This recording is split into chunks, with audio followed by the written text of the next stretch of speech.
It wasn't. It wasn't like waking up on Monday and we have a foundation. It unfolded. Yeah, so it's just kind from what do you call that? Just only one house until Yes. there's another need. Yeah. Same with one student, and then another students come. So until it's grown. I remember So- on the house that we went to see first, and we were sitting outside the bedroom of this house. It was a dirt floor, a tiny little house, and in terrible repair. And the man was confined to his bed. He was paralyzed. And Beth's brother used to go there and read from the Bible, and used to just counsel the man and encourage him. And while we were sitting outside that bedroom, I remember thinking and saying to Beth, we don't have any great resources, but maybe we could just buy him a bed. And it started with very small things like that. And people, I keep saying that we're not the heroes. We are just the people that others have trusted to do something. When one of our biggest supporters came to visit a little while ago, and when he was being questioned by our students, our 70-odd students, and one of them said, "Why did you come to the Philippines? Why are you helping in the Philippines?" And he said, "Because there's Terence and Beth. And if I went to another place, there wouldn't be a Terence and Beth. So that's why I'm here." So the success of what we're doing is that there's a trust between us and the people that help us, and they are the heroes, because they can't be here to help themselves, but we are here, and because we show how and where the donation is being sent and used, then there's a sense of involvement for the person who donated. Yeah, kind of satisfactions for them. Yes. Because they saw the result, they saw the outcome. Yes. So when they saw the wreck house, and then they sent money they sent money on that. After a couple of days, they see the outcome. The Yes. house built for the family.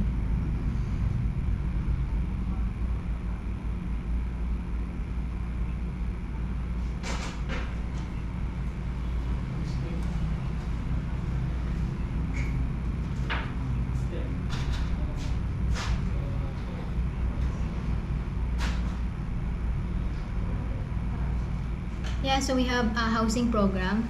We have medical. So there are some people that come to our house asking some money for their hospitalization. In fact, we got already how many we operated. So we already bring patient to the hospital for an operation. And then we got feeding program. We also education program. So right now we got 70 students. We already have 2 graduates. One is criminology, and already have passed the board exam last month. Yes. Right, so passed the board exam of criminology, and then we got midwifery that will take the board exam on next month, November. Yeah. So others are still studying. We got one nursing student. We got engineering student. We got accountancy. We got computer science. We got educations, criminology, and hospitality management. So different courses, and we're very happy. We're very glad to see, because we saw that they're working very hard on achieving their goals. Well, So the students that we have, it was never just about giving them money. We never just gave money and said, "Okay, go and get educated." We like to think of it as a family, and they think of it as a family too. So when we meet, we actually want to know what everybody is doing. We have the students stand up and tell part of their story, and we like to think that they will come to us if they are in trouble and if they need any kind of mentoring and advice. And one of the main things that we want to educate these students of is the fact that they have been very fortunate in being helped by someone who may never meet them, who lives thousands of miles away on the other side of the world, and they'll never meet them, and yet they were big-hearted enough to help them in this huge step of becoming educated, and we hope that that will remain with them like a seed that will grow within them, and at some point or another they will help another, which is part of our saying that we want them to pay it forward. Pay it forward. And they are actually involved in paying it forward now, because if you look on the videos of where the house is in its final completion, you'll see that there are lots of young people who are our students, and they come and they help to put the finishing touches on the house. Also, the PNP have been instrumental in finishing off many houses. We've been in partnership with the police from various different police stations, Atafi, Taliban, Mumbai, Trinidad. We are familiar with all of those, and we can ask and receive help in the way of labour. Those police officers will come as volunteers and be prepared to get dirty and work very hard, and we're very grateful for that partnership. Yeah. Yes? Yeah, so as what my husband's saying is, we look forward, that we help the students, and later on they're going to pay it back to someone, that needs help. So it's a kind of cycle of Yes. helping.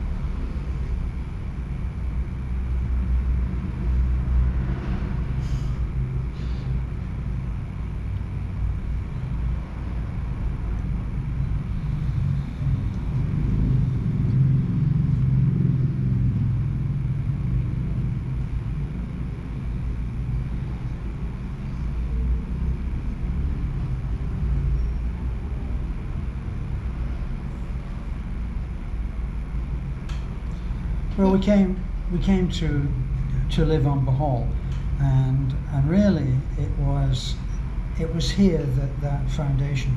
It was here that we found our mission to help. And as I said, it didn't just land on our lap, fully formed, with every idea and every plan all in place. It didn't happen like that. We started gradually. We built a house, and then we built another house, and we helped with a church, and then we did another church, and then we took someone to hospital, and then other people came and said, "Can you help me?" And that was what we did. Our main focus, really, apart from the students, which we're trying to form them into adulthood in a responsible way, but really it's children that move us the most. All of the houses that we have made have all been in response to the needs of children. The children. We've made houses for families that have 11 children, 9 children. The last one was 7 children, or 9. 9 children. The last house, 94, was for a family of 9 children. Now, one of the considerations that people have is that they say, shouldn't parents be more responsible, or shouldn't they be employed, and they make judgments. And right at the very beginning, when we started to help, other people came in and said, "Oh, that family you're helping now, the father is a gambler, or a drunkard, or a drunkard, or they're a drugs, and Beth and I sat down and said, if we judge the parents, we will never help anybody." But then we look on the children, the welfare of the children. We wanted them to have a safe and comfortable home, and that's what the charity that we form is about, the children. Spreading kindness, paying it forward, Yes. changing lives. And the children are the easiest to see the gratitude. It's so easy to see when a child knows that you have helped them, and that's overwhelming. The feeling of fulfillment in helping a family with 5 or 6 or 7 children, or however many, without judgment, and we don't require them to be religious in this way or another. We don't have any demands on that. All all that we want to see is a real need, and with children who need to be helped. You know, it really doesn't matter whether a man is on drugs, or whether he's a drinker, or whether he's unemployed, or whether he's lazy, or whether he's this or that. None of that is important, because the children are not in control. The children are at the mercy of whatever talent or lack of talent the parents may have. Yeah, and then from that, you know, when we build the house, that's where our education started. You know, because we saw that these kids will change the lives of the family. Yes. So that's what we look forward. That when we send one child out of that one family, that child could bring the change to that family. Yes. So that's what we look. That's what our mindset on how to bring change. Many times we get up at 6 o'clock in the morning because we've been called by Beth's mother that there's somebody to see us, and people walk a terrible road, a terrible dirt road, 2 miles up to our house at 6 o'clock in the morning to ask for help, because they know that if they don't come at 6 o'clock in the morning, we'll be gone for the day. So they come early, and we get woken up. And one of the things that we really listen for when someone is asking for our help is, what's their intention? What's their plan? And the ones that touch the heart the most are the ones that say, so I can help my parents, so I can help my siblings, my brothers and my sisters, who also need an education. And if I can become a teacher, if I can become an engineer, then I'll be able. They don't say pay it forward. That's kind of like an Americanism, paying it forward. We're learning that now, but they don't know, but they know that they can return the help in a different way, and not to the person who initially helped them. Most of these students will never meet the people that have changed their lives. It's a sobering thought. It's a wonderful thought that someone on the other side of the world could be touched by the need of someone here, and that's what keeps, that's the kind of like the fuel that keeps this engine going.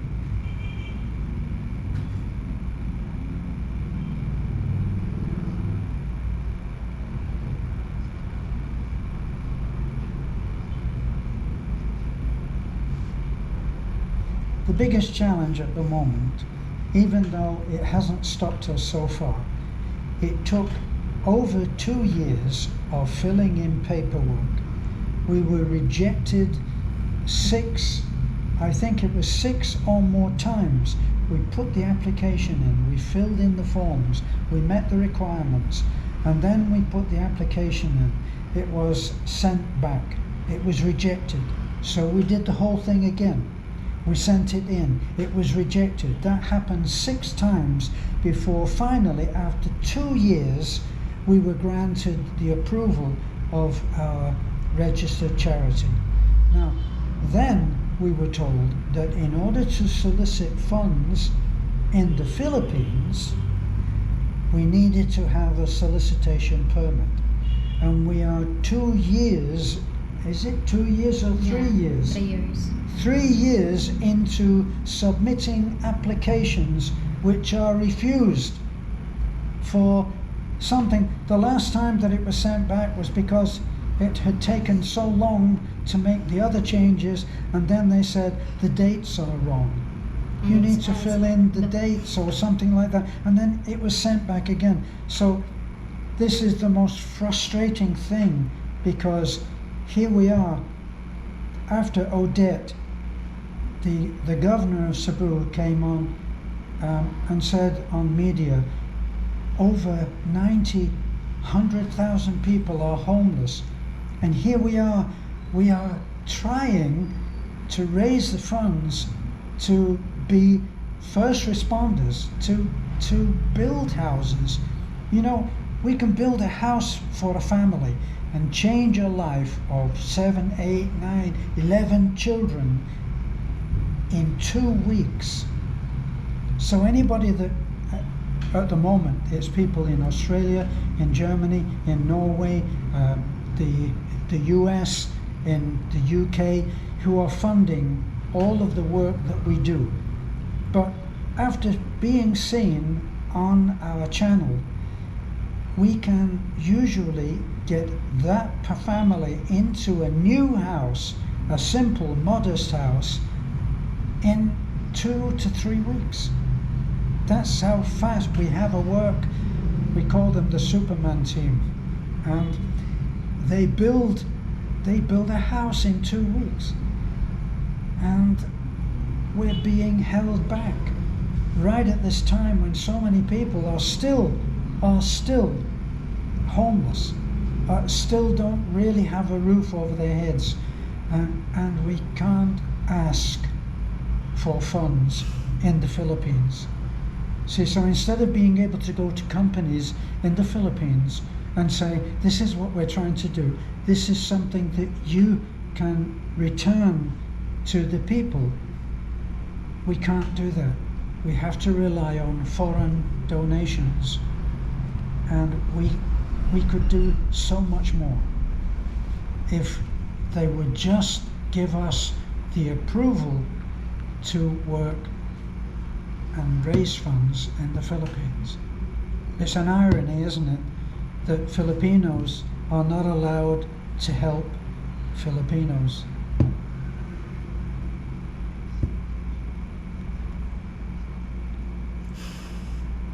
Yes.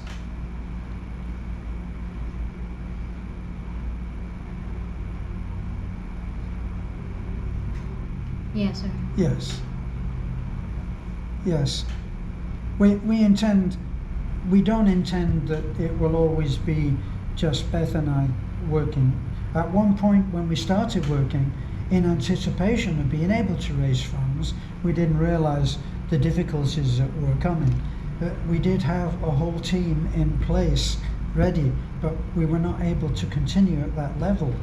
But that's what we plan in the future. We plan to take this as far as it can possibly go, and we will learn to delegate the responsibilities that Beth and I presently meet will be delegated, and we will be able to move into a different kind of responsibility to the charity and to our work.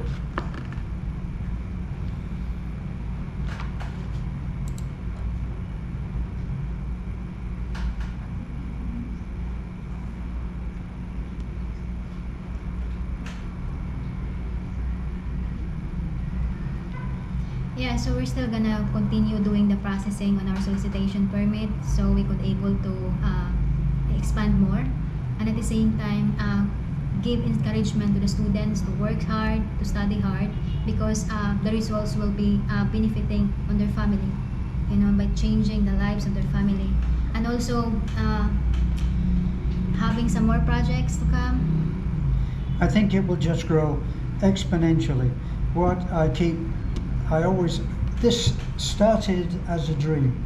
Yeah. It started as a dream, it became a goal, we worked at the goal became a bigger goal, became a bigger dream, and that has been the way that life and our mission to help has unfolded.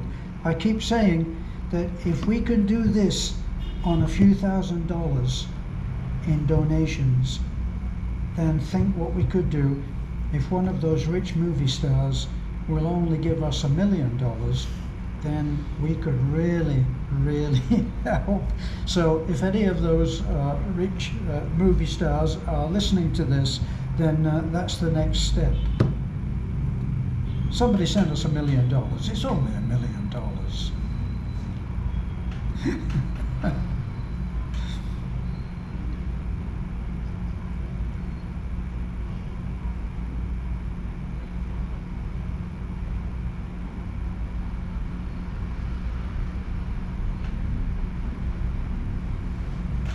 Yeah, so we have a YouTube channel, A Foreigner in the Philippines. So hope you you subscribe to our channel, because it helps us to help more. And at the same time, just to give a background, I'm a working student before. When I was a working student, someone helped me. And that's why education programs come up, because I want to pay back. I want to pay back on other person to have another good life. By finishing their college, by having a good job. So yeah, it's been my message to them is to our students is work hard. Work hard, study hard, and as much as possible, when time comes that you're able to help, you help someone. And to all our viewers there, if you could just tap the shoulder of someone there, it's a big help, because you don't know what they've been going through, especially in these difficult times. Yeah. Yeah, people are having a hard time. That's, as a foreigner, I have to say that that's one of the most incredible things about the Filipino people as a nation, is that so often, and we see it all the time, is that we can go to see a family that desperately need a house, that they're living in a house that's only really just cobbled together out of waste material, and there's plenty of evidence of that on our videos, and yet they're still able to smile, they're still able to laugh. The children are not like victims, they are able to have fun, and this is part of the resilience of the Filipino people. Amazing, they're amazing. My honor to help.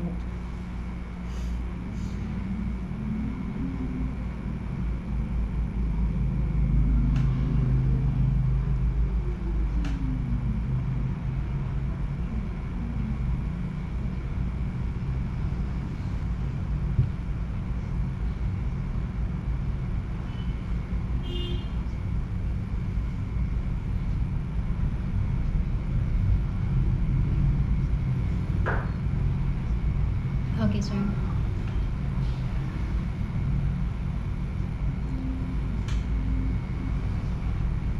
Thank you so much, sir.